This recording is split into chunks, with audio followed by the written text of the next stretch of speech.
ওখানকার prime minister ছিল তখন টনি ব্লেয়ার, ওখানকার অপোজিশনের দুই লিডার, টরি পার্টির যে হাউসের লিডার এবং লিবারেল ডেমোক্রেটের যে হাউসের লিডার, তারা একসাথে বেরিয়ে এসে ব্রিফিং করলেন। এবং আমরা যারা বাংলাদেশ থেকে গেছি, আমাদের কাছে এটা I was shock to see it, যে সরকারি দল এবং বিরোধী দল মিলে একসাথে যে প্রেস ব্রিফিং করা যায় in national interest and during the national crisis, এই জিনিসটাই আমাদের মাথায় কখনো ছিল না। ঠিক একইভাবে 2005-এ ব্রিটেনে আপনার একটা বোম্বিং হয় 4টা জায়গাতে, 7/7 বোম্বিং বলে, আন্ডারগ্রাউন্ডে বিভিন্ন জায়গাতে। তারপরের দিনও আমরা দেখলাম 3 দলের নেতা একসাথে হয়ে ডাউনিং স্ট্রিটে প্রধানমন্ত্রীর বাসার সামনে প্রেস ব্রিফিং করলেন। তারা বললেন যে আমরা প্রধানমন্ত্রীর পরিকল্পনা শুনলাম, এই ক্রাইসিসটা উনি কীভাবে হ্যান্ডেল করবেন এবং আমরা এটাতে পূর্ণ সমর্থন দিচ্ছি। তো এই জিনিসগুলো হচ্ছে যে আমাদেরকে নতুন করে ভাবতে বাধ্য করেছে। আমাদের দেশে কি আমরা কোনোদিন দেখেছি যে আমাদের প্রধানমন্ত্রী বিরোধী দল অথবা বিরোধী দলীয় নেতারা 3-4 জন মিলে একসাথে একটা ন্যাশনাল ইস্যুতে ব্রিফ করেছে যে হ্যাঁ এই বিষয়টা আমরা চাই?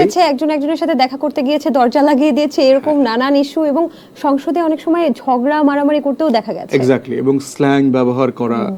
গত নির্বাচনের আগে আমরা দেখলাম যে খেলা হবে বলে লম্বা লম্বা কথা বলা হচ্ছে। তো এই যে বিষয়গুলো রাজনীতি আকারে বাংলাদেশের মনস্তত্ত্বে হাজির আছে, এইটাকে আমরা চ্যালেঞ্জ করছি। এইটাকে আমরা বলছি এগুলো রাজনীতি না, এগুলো হচ্ছে মধ্যযুগীয় সামন্তবাদী কাজ। যেটাকে আপনি যদি যারা রোমিও জুলিয়েট পড়েছেন শেক্সপিয়ারের, সেখানে দেখবেন দুইটা বড় ফ্যামিলির, তখন মধ্যযুগের যে ওল্ড ক্যাপেলেট এবং মন্টেগু ফ্যামিলির যে দ্বন্দ্ব, বিরোধ, এবং যেই দুইটা পরিবারের বিরোধের কারণে তরুণ তরুণী দুটো মানুষের প্রাণ দিতে হয়েছে, তারা একজন একজনের প্রেমে পড়ে গেছে। কিন্তু এই প্রেমে পড়াটা তো তাদের সাথে বংশের সম্পর্ক ছিল না, কিন্তু জীবন দিতে হয়েছে ওই জায়গাটাতে। ঠিক ইকোনমিস্টের কিন্তু একটা বিখ্যাত আর্টিকেল ছিল ব্যাটলিং বেগমস, যে দুই নেত্রীর ভিতরে দ্বন্দ্ব, সংঘাত, বোঝাপড়ায় ঘাটতি, সেই জায়গাটা ছিল।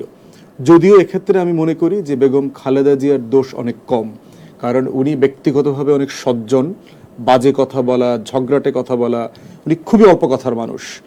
কিন্তু স্যাডলি আমরা দেখেছি সোকল সর্বশেষ যে ডিপোস্ট প্রাইম মিনিস্টার, তিনি প্রচণ্ড মুখরা রমণী যাকে বলে, বাংলাদেশে কাজের বুয়া টাইপের, দজ্জাল টাইপের যে মহিলা থাকে, এই টাইপের একটা মহিলা। তো এই বাস্তবতায় যেটা হয়েছে, খালেদা জিয়া অনেক বিব্রত বোধ করতেন। তো সে জায়গাতে আমরা দেখেছি ওনার গভর্নেন্স নিয়ে প্রশ্ন তোলার সুযোগ আছে, উনি ভালো শাসন করতে পেরেছেন কিনা সেটা আলাদা ব্যাপার, কিন্তু কথাবার্তায়, ঝগড়ায়, আচরণে, বক্তব্যে উনি অনেক বেশি মার্জিত, অনেক বেশি ভদ্র। তো আগের জায়গাতে ফিরে যাই,